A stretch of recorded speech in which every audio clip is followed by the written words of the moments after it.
In this episode, you'll discover how to teach rowing using the principles of the Alexander technique. Feel the grip of the oar handle, smooth yet firm in your hands. Taste the salt of your own sweat and the occasional splash of water. It's all part of the journey. Welcome to another episode of Faster Masters Rowing Radio. Each week, our host, Masters rowing coach Rebecca Caro, dives deep into the world of Masters rowing. Whether you're on the water or in the gym, join us to become a faster master. Let's go rowing. Well, hello everybody, and it's very good to be back in the studio again as Rowing Chat. Today, I want to expose something that is part of my character. I'm always on the lookout for new and innovative ways to improve how we teach rowing to beginners. As you may know, I teach the Learn to Row class in my club. And I want to welcome to the Rowing Chat studio, Jonathan Drake, who is a long-time acquaintance of mine and an expert in both rowing and the Alexander technique. Jonathan, welcome. Thank you very much, Rebecca, for having me.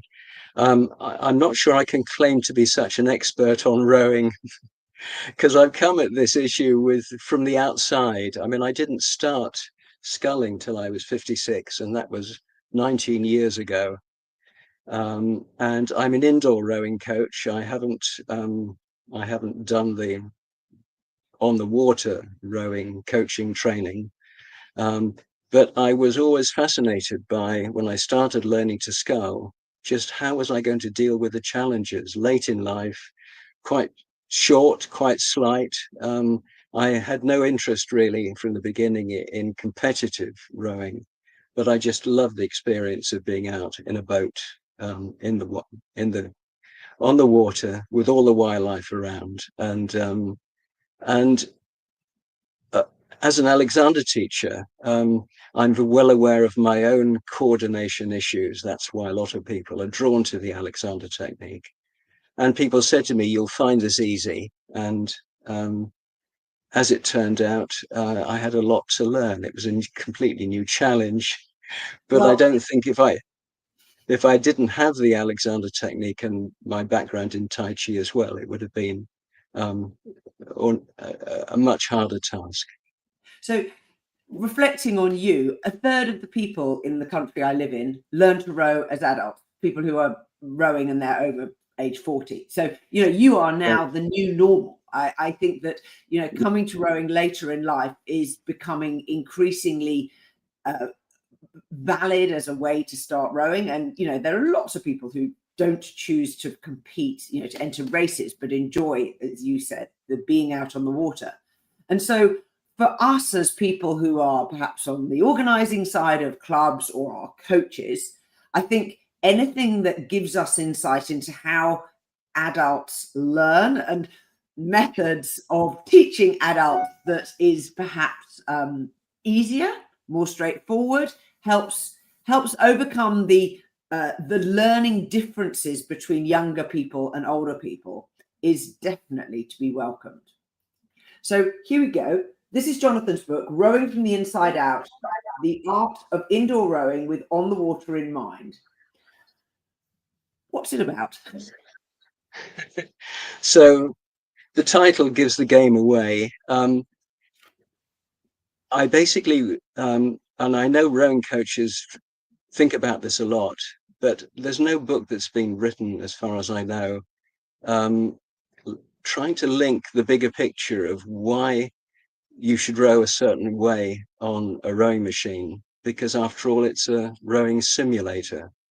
And so my aim in the book was to give the bigger picture so that anyone reading it might understand a little bit more about what it is like to scull and control those blades, and try and visualize that when they're actually on the rowing machine.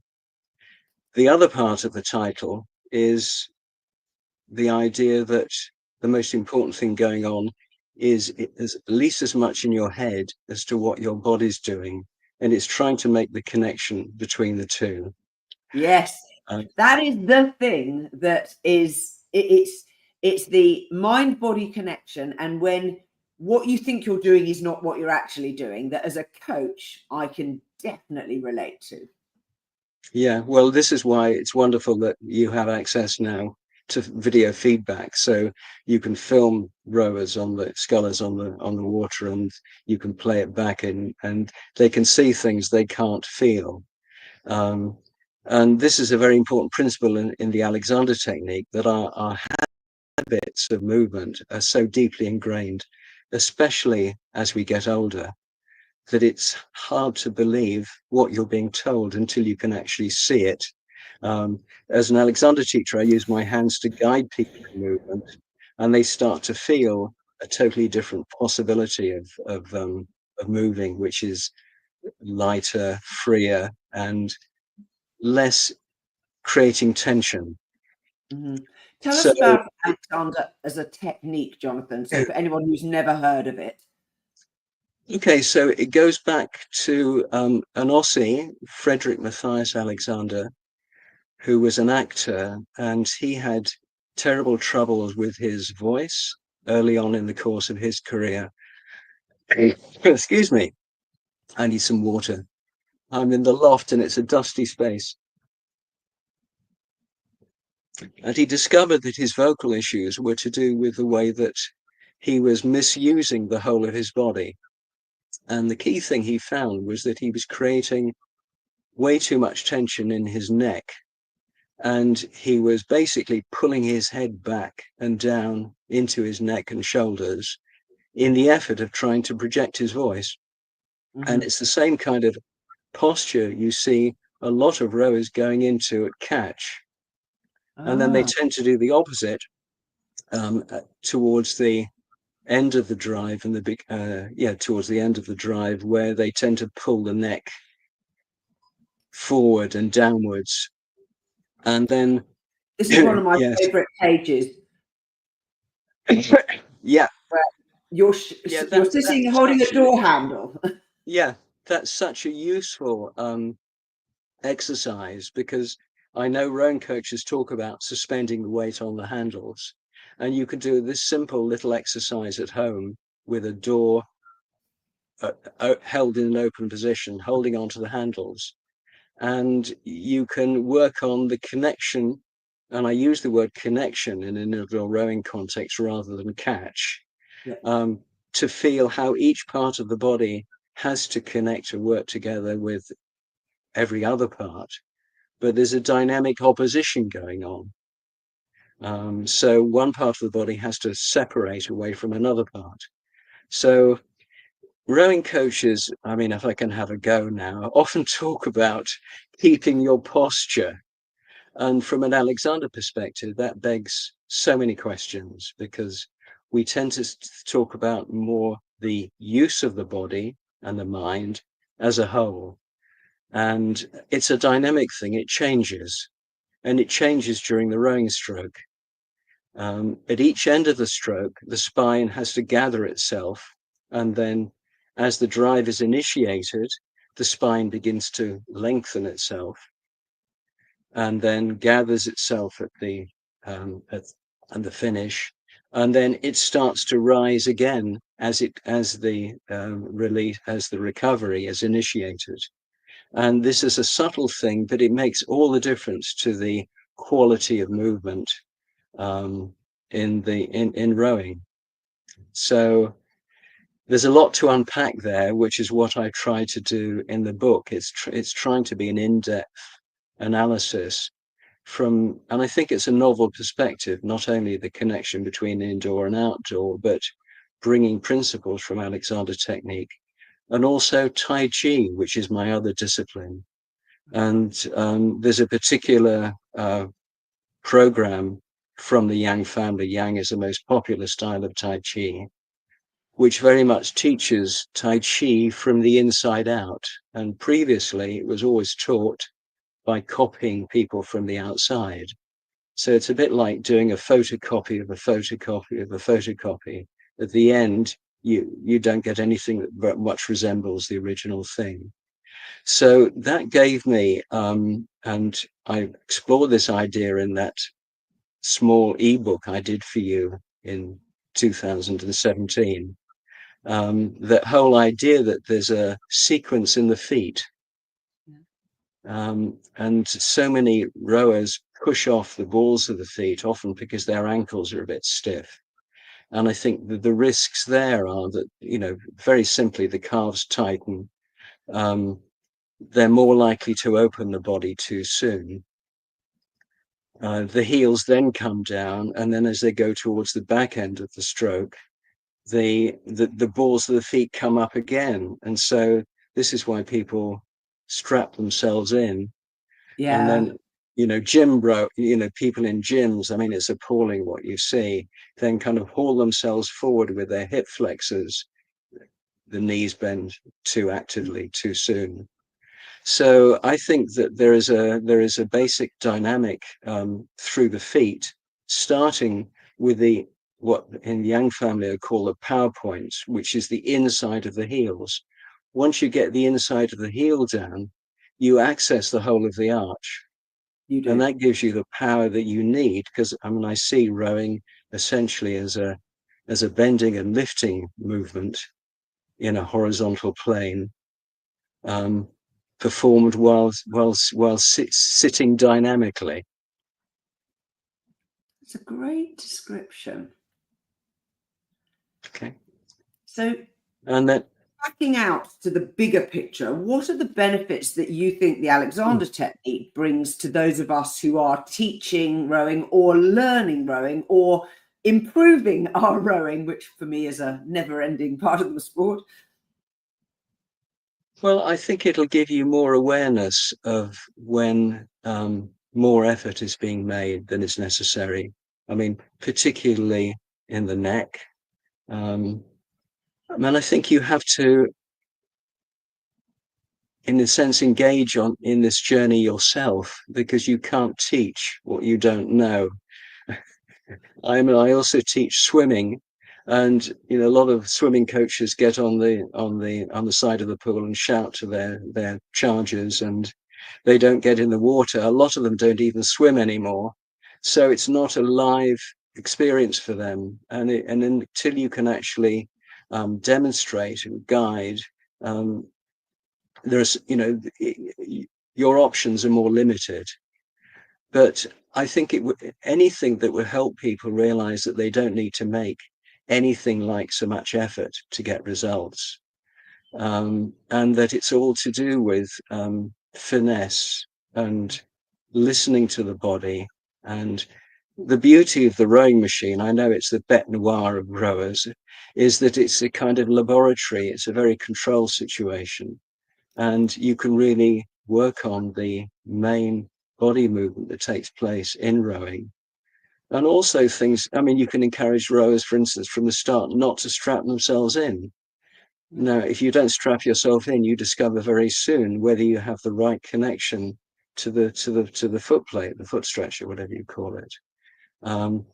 You can teach people how to hold the handle, that it's not a grip. Rowing coaches talk about grip, and you know, that encourages people to tighten their wrists, and that goes into the shoulders, which of course is just the opposite of what you want. You want a connection from the ground up, and the shoulders shouldn't, and the neck shouldn't get in the way of what the power being transmitted. Yes. So the other thing, the other thing I try to do, I don't know what you think about this, is that when you understand about how you're trying to control the blades in the water, and that rowing coaches are forever trying to get people not to drop their wrists excessively, but to use their fingers. You can use your fingers on the rowing machine as if you are controlling the handles and therefore the blades in the water, with the concept too that because of the metal bracket attaching the handle to the chain, it's a bit stiffer, but nonetheless you can still visualize that. And I remember vividly one year when I stopped rowing in the winter because I get Raynaud's and I was a danger to myself on the water. I couldn't feel what I was doing with the handles. So for the first time for about 4 or 5 months, I didn't row. And then I went out in spring thinking that it would be absolutely awful, my first scull out on the water. But because I'd been visualizing through the winter while I was on my water rower, what I wanted to do when I was back in a shell, it was as though I hadn't lost any time at all. So, that's an yeah, impressive outcome. yeah. Now, So imagine sorry, finish. go on. No, that's fine. I can see what's coming up on the screen. So should I outline 80 principles briefly? So we talked about them in passing, but the main idea is that the relationship between the neck and the head to the back is the key to coordination. And if the neck stiffens, given the weight of the head, you get a terrible compression going on all the way through the spine and undue tension. And then it's just recognizing how strong our habits are and how comfortable they feel. And that therefore we're going to need to, in a sense, be prepared to enter the unknown, to explore movement patterns that at first won't feel correct, but start to produce results very soon. And in order to do that, we need to come to a state of quiet and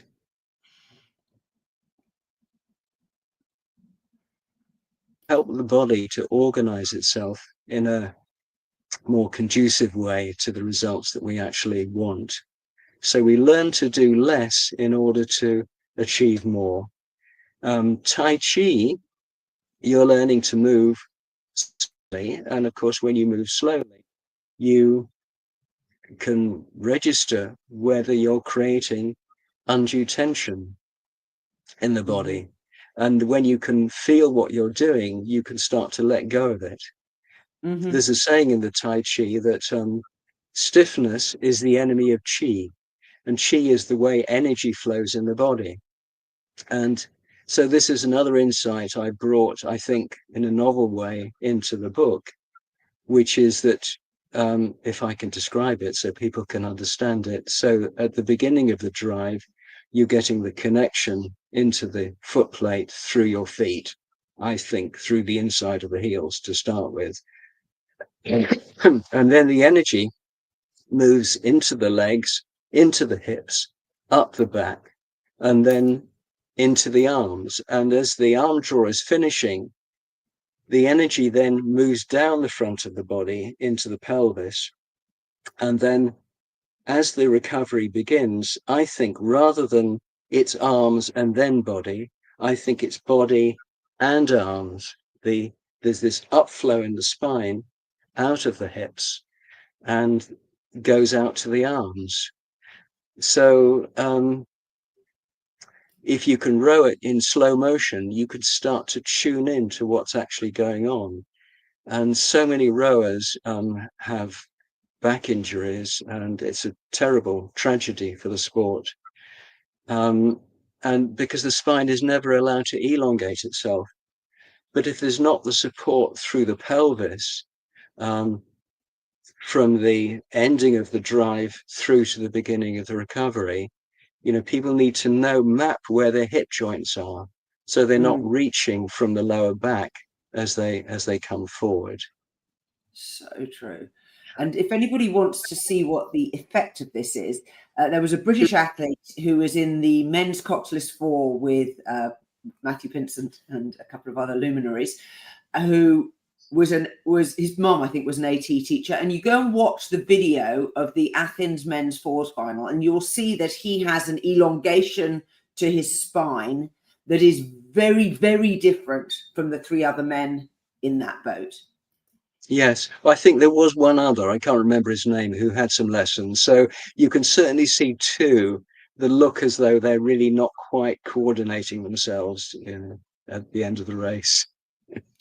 It's a visible difference. And I think that if, as a rowing coach, you were to look at that video of the race or any video of that crew rowing and think to yourself, is that the way I would like my athletes to row? And if the answer is yes, then this book is definitely a moment for you to say, right, let's go and do some investment and learning, because the book is incredibly clear about how you teach. And as Jonathan's been so clear, learning it for yourself first is important. Am I right? Absolutely, yes. So, yeah, I mean, there's so much to discover. It's such a joy. When people say they can't bear to be on a rowing machine and they've got to listen to music or just be distracted in some other way, I'm thinking, well, when I'm on my rowing machine, even although it's not on the water, each stroke is actually potentially a new experience. And when you think about it, you know, rowing is a repetitive activity.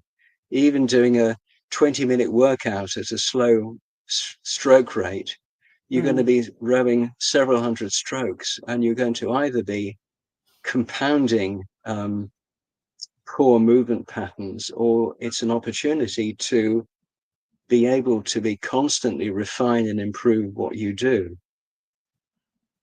So am I stretching it to say that actually rehabilitation using the principles of the book would be a worthwhile thing for people who know they have poor movement patterns? Oh, definitely. Absolutely. It's never too late to make improvement. I mean, it's the time of the year when people get out on the water in this country anyway. You know, it's lovely and warm. It's the spring equinox here today. So beautiful, warm, sunny day. But anytime, yes, you can work on what you're doing. And if you get someone to film you, or you film yourself, there's a lot you can start to explore.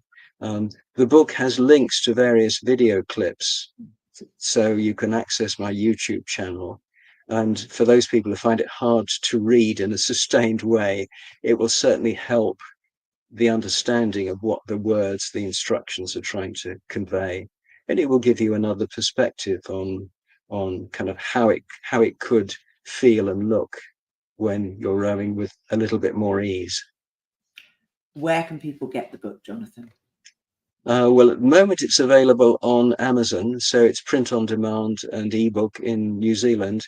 I think in Aussie it's only available as an ebook because for some reason they don't want to do color illustrations. Maybe they got so much sun there that the colors get bleached anyway or something. I don't know.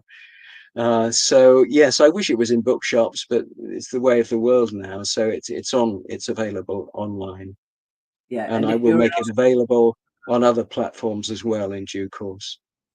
If you're in Australia, go to amazon.com rather than .com.au, and you'll bypass that yes restriction that Jonathan mentioned. So, Jonathan, thank you so much for being my guest.